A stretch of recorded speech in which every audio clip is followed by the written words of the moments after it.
Hey everybody, thank you so much for joining me today. My name is Justin and I want to talk about the 5 stocks I bought this past week. So we're going to take a look at each one of these companies. I'm going to explain why I like each company, some risks that are associated with each of these companies, and then also talk about valuation, why I think these are good stocks at the current prices. If you get some value out of this video, please smash that thumbs up button. It really helps out the channel a lot and also lets me know that I'm putting out good content for you guys. So let's just jump right into this first stock. All right, so the first stock I want to talk about is Meta Platforms, ticker symbol FB, also known as Facebook. So this company right now is trading at a $600 billion market cap. But if we take a look at their price chart over the last year, the stock is down 21%. So they were at $380 a share. They dropped at one point all the way down to just below 190. So you're talking a 50% drop in just a couple of months. Right now it's trading at $220 a share. Now if we look at a 5-year chart, they're only up about 54%, which is a 9% compounded annual growth rate, and that is lacking the market. So interestingly enough, before that drop, they were beating the market, but this huge drop lately, it kind of changes everything. And the reason why we saw a big drop, a couple of reasons for that. One, they talked about pivoting the company to the metaverse, rebranding the company.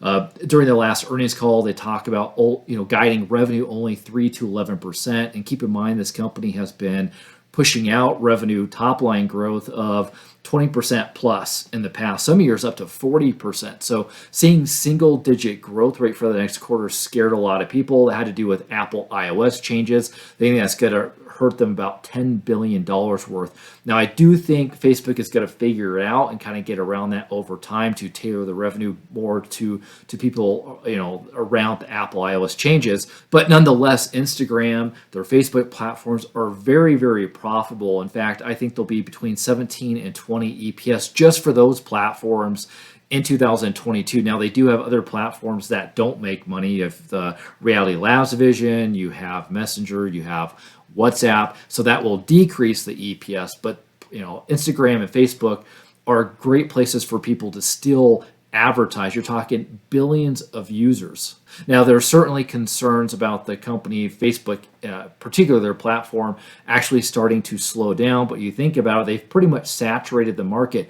But from a revenue per user growth, that has been going up. So I'm not too concerned with that at these prices. In fact, when it got down to $200 a share, I was trying to buy as much as I could. So at current prices, I'm looking at buying Facebook, Instagram platforms, and then taking a call on the metaverse. This is a company that's founder-led. They have a $50 billion buyback program, which is almost 10% of the company. They just recently monetized Reels, so they're going to go head-to-head with TikTok, which has been taking a lot of users from their platform. So it'll be interesting to see how that impacts users on TikTok specifically. Are they going to come over to Reels now and try to take advantage of that advertising revenue? We'll just have to see how that plays out. So we take a look at valuation real quick for this company. And this particular company, I like to look at a PE ratio and kind of see where it's been historically. So we look at it right now, it's trading at a 16 PE. And historically, if you look, they've been between really roughly 25 and 30 has been average. So right now their PE is about half of what normally it is. Now you have to be careful with PE and making sure there's not a lot of one-time adjustments going on in the P&L, and there's not. So it looks like it's a pretty good normalized PE being around a 16. So that looks pretty doggone cheap to me. And I still think long-term this company is going to grow at least 12 to 15% per year long-term, and having a PE of around 15, 16, that just looks really, really good. So if we jump over and we take a look at what analysts think this company is going to do over the next few years, we can see top-line growth. They think it's going to be around 13%. They think EPS is going to be around 12%, free cash flow 11%. So certainly higher than that 3 to 11% that they're projecting or guiding out for the next quarter. So we'll kind of see. I think it's going to be closer to the 15%, but we'll see how that kind of plays out. And if you're wondering what platform I'm using, this is Ticker Terminal. This is a platform I use every single day. I am an affiliate of Ticker Terminal. If you want to go check them out, I have an affiliate link below. They have a free version and they have a paid version. Even the free version is better than most platforms that I have been around. All right, so let's talk about the next company real quick. And that is going to be Wix.com. ticker symbol WIX. So this is a company right now that is trading around a $5 billion market cap. And there's certainly debate whether, what's considered a small cap. I think anything under $5 billion is a small cap company. So this is kind of a large small cap. Or you can make a debate this is a small mid cap, kind of your personal preference on that. Now, if we take a look at a stock price for our stock chart for this company over the last year, they're down about 65% over the last 5 years. They're up 42%, which is a 7% compounded growth rate annualized. So they definitely have lacked the market, very similar to Facebook. So Wix.com allows people to go on their website and build their own website. 56% of their revenue comes from North America, 44% comes outside North America. This company really rode, I say, the pandemic wave, where it really shot up, going from, oh boy, that was $92 all the way up to $341, where we saw this huge drop off. And you think about it, if people were staying home at that time, a lot of people were trying online businesses, so the revenue started going up at that point. And a lot of people jumped into the stock and really just push it up to value that it really shouldn't have been, in my personal opinion.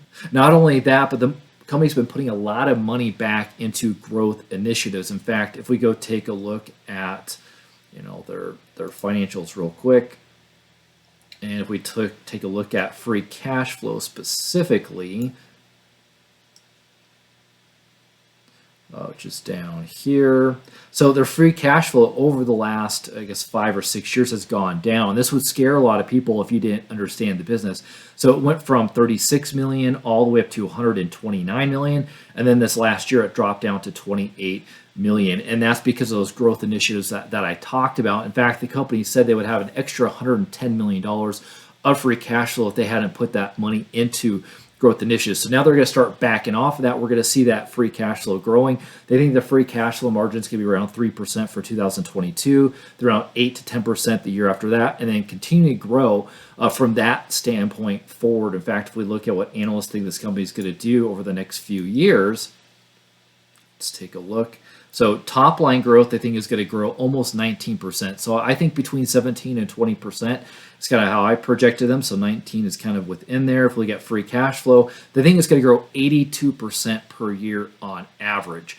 And their business model is fantastic because they get money up front and they don't have to pay for their vendors and services until later. So it's really a free cash flow machine. And a lot of those subscription-based companies are that way. Some things to consider or be aware of that could be a risk or concern about the company. They are based in Israel. They have a big portion of their people in Ukraine, almost 1,000 people. So they actually had to move those or facilitate trying to move some of those people out of the country during the war that's kind of going on right now. So that could impact this company in the short term. It's also a very competitive field. Shopify is the biggest one in the space. I want to say Shopify is around like an $80 billion market cap, something like that. Now, from what I've read, Wix has an easier use on how to build their website, and they're slightly cheaper. So that's kind of their niche within the space. They also talked about their current cohorts just alone should bring in around $15 billion of bookings over the next 10 years. And that doesn't even include additional users coming onto their platform over the next 10 years as well. The company has around 220 million users, and I think their free cash flow margins are going to grow into about 20 to 21% in the future. Rob Vanal is someone that I follow that I respect a lot. He's a hedge fund manager. He thinks they can get all the way up to 30%. It's a little optimistic from my view, but certainly where the price is right now, I think it is really good value. So I did a previous video when I projected out what that free cash flow is going to be over the next several years, and growing that from 3% all the way up to about 21%. I feel that the intrinsic value around this company right now is around $200. So you're talking about a 50% margin of safety. Now that's just my valuation. Make sure to do your own. Just don't listen to someone on YouTube. But that's just how I'm looking at the company. And certainly under $100 a share, it looks really good. But that's also trusting management and also trusting their projections that they're going to be doing over the next several years as well. All right, so let's talk about the next stock real quick, and this is Tencent. So Tencent Holdings, ticker symbol TCEHY. This is a company in China. If we take a look, so this market cap is actually their Hong Kong market, or I think it's in one or a Hong Kong exchange. I'm not sure. I think they're between like a 400 and 450 billion dollar market cap, somewhere around that point. They're actually the largest Chinese internet company that is out there. I think the second one is Alibaba. The reason why I like Tencent so much is that they have the WeChat platform. So everybody in China is on WeChat. It's the biggest social platform that's out there. They're very much into gaming as well. And they also have an investment portfolio of several hundred companies. And if you look at their track record, they have brought in about over 30% per year for their annualized return, which is absolutely phenomenal. If we look at a price chart for this company over the last year, they're down about 40%. So you can kind of see the theme through these stocks that we're going through, where they kind of got bid up too high and then they've kind of crashed down. And so that's I'm looking at these as being kind of value stocks in the market right now. Over the last 5 years, the company is up 64%, so that's about a 10% compounded growth rate overall. Now, obviously, being a Chinese company, they've been obviously in the news a lot lately, talking about potentially SEC delisting risk. You're talking VIE structure, issues going on with the CCP. You're talking about the donations for the Prosperity Drive, fines, all that kind of stuff. Now the stock recently dipped based on their last earnings report, and they had the slowest earnings that they've had in the last 2 decades, which scared a lot of people. Now, management came out and said a big portion of the reason why they weren't able to grow revenue where they wanted to is that they were trying to be compliant with the CCP. Keep in mind, Tencent has a lot of games that are very, very popular out there. They're a gaming company. And so trying to comply with the CCP around children, for example, children are only allowed to play games for about 3 hours a week. They had a big segment of their company trying to comply with those rules. And so they weren't able to improve current games, look at new games. And that certainly has hurt the company. Not only that, but they announced they're going to lay off between 10 and 15%. However, regulators in China have come out recently and said they're going to support companies on foreign exchanges. So I think a lot of the delisting risk, in my perspective, is certainly going down. But everybody needs to look at companies with their own risk tolerance and figure out if it makes sense for them or not. Now, if we look at a valuation standpoint for this company, and if we look at their PE ratio specifically, right here, they're trading at around a 12 right now. Historically, they've traded around 35 to 40. So you're talking almost a third of what they have historically. So that looks really, really cheap. Now, if we look at analyst estimates for this company, going forward, they think they're going to grow top line growth around 16% overall. Free cash flow is going to grow around 8%. If we take a look at what this company has done over the last 10 years, they've had incredible growth. So top line growth of 32%. You're talking net income 27%. You're talking, free cash flow growth around 34%. So huge growth. So they're at least analysts are thinking it's going to drop by half. I think there's some validity to that. We're seeing some macroeconomic issues going over in China from some housing crisis that's going on. Some provinces shut down because of the new virus variants. So they do have some things going on. I think this is going to be kind of a short-term issue in my perspective. I'm a long-term shareholder, so I'll buy this. I'm going to hold it for years to come. So if it doesn't recover or do well in the next 2 years, I don't really care. Now, in 5 years, that's kind of a different story on that. But I do like the company, and I did consider buying into Prosus. Prosus is another company I own, and Prosus owns a big chunk of Tencent. Prosus is actually owned by Naspers, which is in South Africa. And their Tencent stake is around $200 billion. The market cap is actually below that. So the idea is their net asset value looks very, very attractive because of their Tencent stake. So you can actually buy Tencent at a discount. So that's kind of the thought process there. But I decided to just buy into Tencent directly this past week. So let's go on. Let's take a look at the next company. And in fact, the next 2 companies I'm going to talk about, I'm the only one talking about these companies on YouTube. So take it for what it's worth. Is that a good thing or bad thing? I don't know. But the first one is 1-800-Flowers. Ticker symbol FLWS. FLWS. Most people will recognize this company. You dial 1-800-Flowers. You could get flowers delivered to your house. They're obviously, in the past, they've been a very cyclical company. Mother's Day, if you think about Valentine's Day, obviously is going to be their big holidays that they have. Now they have bought a number of different companies over the year. In fact, they have 16 different brands. They've bought 4 companies in the last 4 years. Vital Chase, Personalization Mall, Sherry's Berries. They also have a company called Moose Munch. So that they have a lot of different brands that are out there trying to get past their cyclicality of their business itself. And they've really been hurt quite a bit over the last year. They've dropped 47%. So they're at a high of almost $40 a share. And they're at $13 a share right now. If we look at the last 5 years, they're only up 36%. That's a 6% compounded annual growth rate. And they've had a lot of issues over the last few months. Their last earnings report, they missed earnings by 25%. They've been guiding revenue for a while now at 10 to 12%, and they dropped that down to around 6 to 8% for 2022. And so when you have a huge earnings miss, and then also you have sales top line growth of being reduced by 50%, obviously you're going to see some stock depreciation from that, and that's what they have done. Now, I still think they can get back to that 10 to 12% long term, but short term, they're really, really hurting. Labor shortage, inflation are hurting the company a lot. However, this company is founder-led. 30% of the shares for the company are owned by insiders. So though I do think that there's going to be short-term issues, the one thing I don't like about this company that you should be aware of is we take a look at the financial statements real quick, and specifically the balance sheet, and we take a look at this line right here. So this is goodwill. Goodwill for the company is $212 million.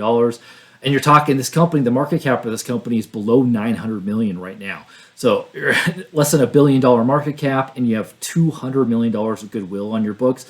I don't like that. If you don't know what goodwill is, that's essentially letting us know that they've acquired companies in the past for more than what the fair value of the company is. So for example, maybe a company is worth a $1 billion market cap, but the company pays $2 billion. The difference is $1 billion. That's $1 billion of goodwill. That's a simplified way of looking at it. So that difference actually goes on their balance sheet as an asset. The issue with that is if the company or their auditors at some point feel that the company that they bought or companies that they bought don't have that fair value or don't have that value they thought they were going to have, and they reduce that goodwill, it actually flows through the P&L or the income statement. So all of a sudden you get this huge expense out of nowhere, and that can certainly hurt the stock price overall. So sometimes this could be a ticking time bomb that's sitting on the balance sheet. So I don't really like that.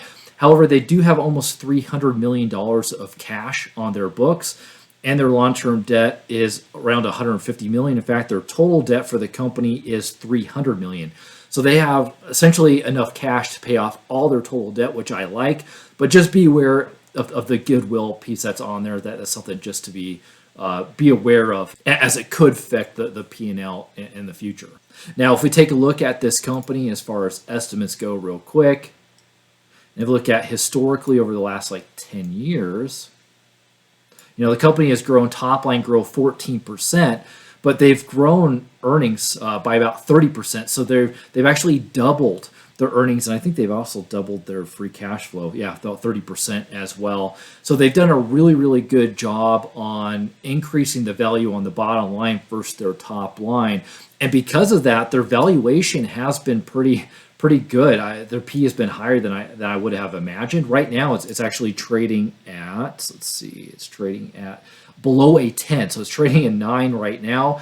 And historically, the company has traded around 25 to 35 PE because of that bottom line growth and their free cash flow growth that they've seen. So again, with the company all of a sudden saying that their top line growth is going to drop by half, a lot of people bailed out of this stock. But again, their PE right now is about a third of what it has been historically. So I think it is really, really good value overall. So let's talk about the last company real quick. And that is going to be Ollie's Bargain Outlet, ticker symbol OLLI. TCEHY. So this is a company that is a discounted brand retailer.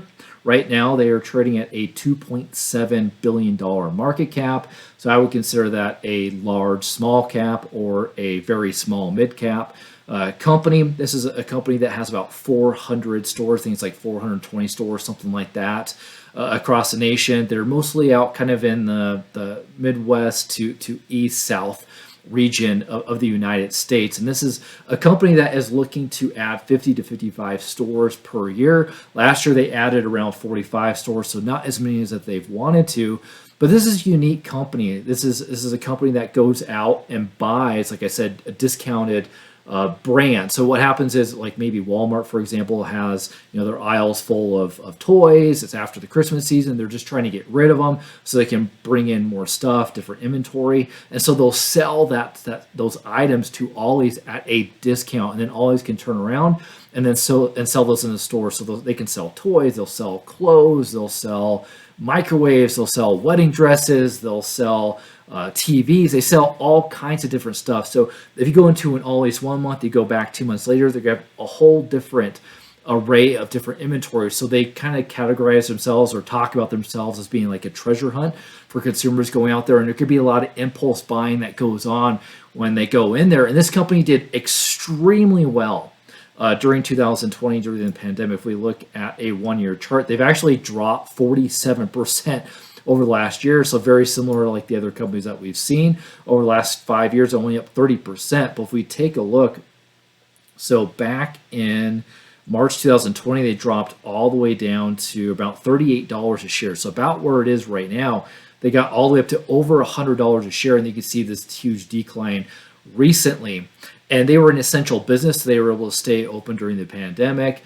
And there's a lot of stimulus going into the economy, so a lot of people were buying at their stores. And then here recently, they've really had impacted by inflation, and they've also been impacted by trying to get inventory, whether it's from the global shipping shortage that we've been seeing. But I also think it has to do with companies that they typically buy from or having issues trying to get inventory themselves. So they're not selling this excess inventory. So Ollies is just having a difficult time trying to get product into their store to sell. In fact, their VP of supply chain quit about a year ago, so that was a good sign that things were or bad things were coming for this company. So I think it's going to be a rough year for them. I really do, until they can figure out their inventory and supply chain issues that they're dealing with. I think it could be rough. It could be a rough next 12 to 24 months. However, I think long term, this company is going to do well. They have very unusual high margins for retail companies. Look at a Walmart, for example. You're talking 3 or 4% bottom line margins. This company has historically been around 10, 11%. If we go take a look at estimates, historically the company has been over the last several years. Before this past year, they were at almost 20% growth on the top line. You're talking net income 36%, free cash flow 60% per year, which is shown in their P, which we'll take a look at in a second. However, going forward, that growth has really dropped by analysts. So they're saying that they're only going to grow about 14% on the top line. EBIT's going to go around 16%. So I think I'm actually more conservative than that. I think it's going to be around 12.5%, maybe 14%. But even based on a 12% growth, I think it is really, really dirt cheap the way it is. So if we go take a look at a valuation standpoint for this company, look at the last number of different quarters. Right now, it's trading at an EPS, or excuse me, of a PE around 17. But historically, the company's traded around a 35 to 40. They've got all the way up to a 50 in the past. So I think it's about half. The PE is trading at half what historically has done. So for me, that looks very, very attractive. I think I'm buying a company at a discount right now. So anything under $40 is a huge buy for me. But I even added here just last week around $42, $43. So we'll see where things go. Again, I think it's going to be a rough year for them. I don't expect anything over the next year for much price appreciation for the stock, but I'm buying it now, knowing that it's going to be worth more in the future. If it doesn't, well, that is what it is. So it's good to have a diversified portfolio as well. So hopefully you got some value out of this video. Let me know if you own any of these stocks. Let me know if you bought any stocks this past week. If you did, what did you buy? Is there a specific stock you'd like me to do a stock analysis on? Drop it down in the comments below. I read every single one of those. Thanks again for watching. I really appreciate it. If you haven't hit that like button, do so on the way out. I'll catch you on the other side. Take care and God bless.